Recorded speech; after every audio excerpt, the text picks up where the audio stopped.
মাখিও। এমন পবিত্র মাটি, এমন পবিত্র মাটি আমার নবীর রওজায়।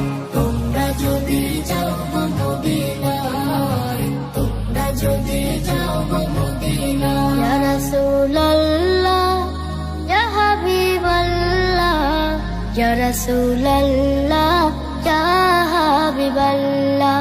মদিনা শরীফের মাঝে